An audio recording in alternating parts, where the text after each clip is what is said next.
नमस्कार, स्वागत है आप सभी का। आप देख रहे हैं टीएनआर न्यूज़। मैं हूं आपके साथ में राकेश तेंदुलकर। टीएनआर न्यूज़ का एक विशेष सेशन है जिसमें मैं आपको बता रहा हूं छत्तीसगढ़ के 11 लोकसभा सीटों के इतिहास के बारे में। और आज 11वीं लोकसभा सीट के इतिहास के बारे में मैं आपको बताने वाला हूं।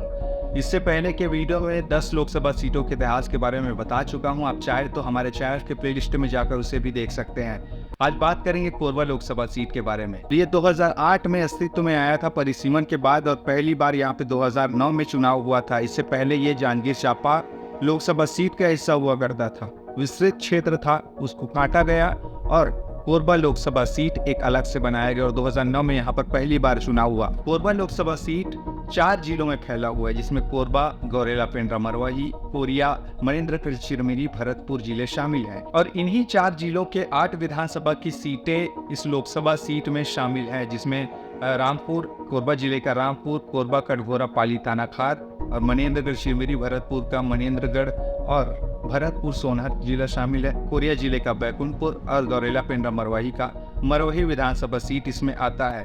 वर्तमान स्थिति में देखा जाए तो 2023 के हुए विधानसभा चुनाव में इन 8 विधानसभा की सीटों में 6 पर भारतीय जनता पार्टी के विधायक हैं, तो वहीं 1 पर कांग्रेस पार्टी और 1 पर गोंडवाना गणतंत्र पार्टी के विधायक काबिज हैं। अब बात करते हैं यहाँ पर मतदाताओं की। तो यहाँ की कुल मतदाता है 13,40,544, जिसमें पुरुष मतदाता 6,74,000 हैं। वहीं महिला मतदाता 6,60,504 महिला मतदाता यहाँ पर हैं। सबसे ज़्यादा यहाँ पर अनुसूचित जनजाति समाज के लोग हैं, जिसमें 44% की भागीदारी एसटी वर्ग के लोग रखते हैं यहाँ पर, और ओबीसी यहाँ पर 22%, सामान्य वर्ग के यहाँ पर 20% हैं और अनुसूचित जाति समाज के यहाँ पर 9% के मतदाता है। साथ ही साथ मुस्लिम मतदाता भी यहाँ पर है। मुस्लिम मतदाता यहाँ पर 3.5% की हिस्सेदारी रखते हैं। अब बात करते हैं 2009 से लेकर 2019 के आम चुनाव तक क्या कुछ यहाँ का चुनावी समीकरण रहा है। पहली बार इस सीट पर अस्तित्व में आने के बाद 2009 में चुनाव होता है और उस समय कांग्रेस पार्टी यहाँ पर जीत दर्ज करती है। कोरबा लोकसभा सीट के पहले सांसद होने का गौरव चरणदास महंत को प्राप्त है। चरणदास महंत यहाँ पर 2009 में पहले सांसद चुने जाते हैं।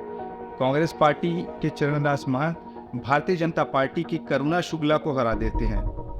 करुणा शुक्ला पूर्व प्रधानमंत्री अटल बिहारी वाजपेयी की भतीजी, जिनको चरणदास महंत यहाँ से हराते हैं। जिसके बाद 2014 का चुनाव आता है और यहाँ पर भारतीय जनता पार्टी के प्रत्याशी जीतते हैं।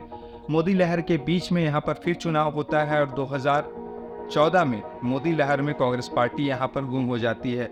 बंसीलाल महतो यहाँ पर भारतीय जनता पार्टी को जीत दिलाते हैं और सीटिंग सांसद चरणदास महंत को इस सीट पर पटखनी देते हैं 2014 में।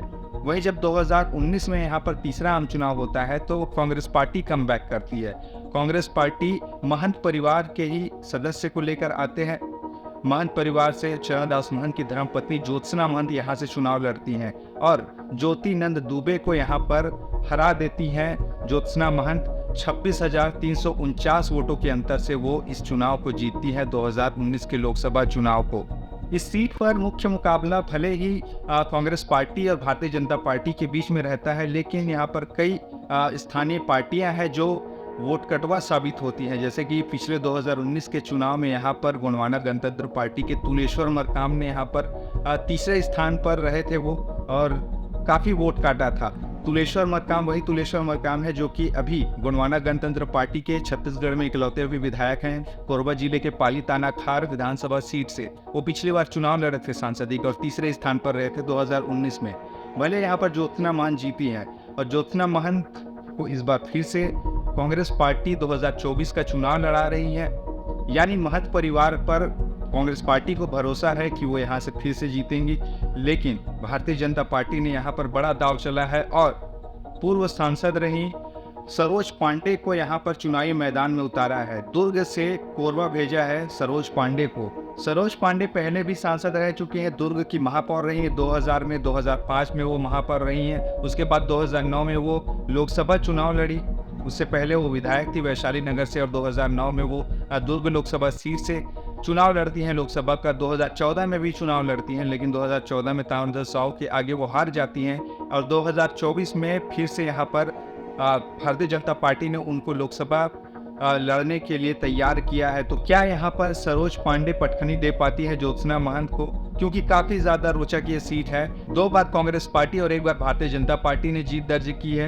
एक परंपरा चली आ रही है कि एक बार कांग्रेस जीती है, दूसरी बार बीजेपी जीती है। तो क्या इस बार बीजेपी जीतेगी? आप कमेंट करके बताइए कि आपको इस बार कोरबा का क्या माहौल लग रहा है, कौन जीतने वाला है। बहरहाल, अगर आप हमारे पुराने वीडियो को देखना चाहते हैं जिसमें हमने और भी लोकसभा सीटों के इतिहास के बारे में बताया है, उसका प्लेलिस्ट नीचे मिल जाएगा, या तो फिर हमारे चैनल के प्लेलिस्ट में आप जाकर देख सकते हैं। ऐसे ही राजनीतिक किस्सों के लिए बने रहिए TNR न्यूज़ के साथ। नमस्कार।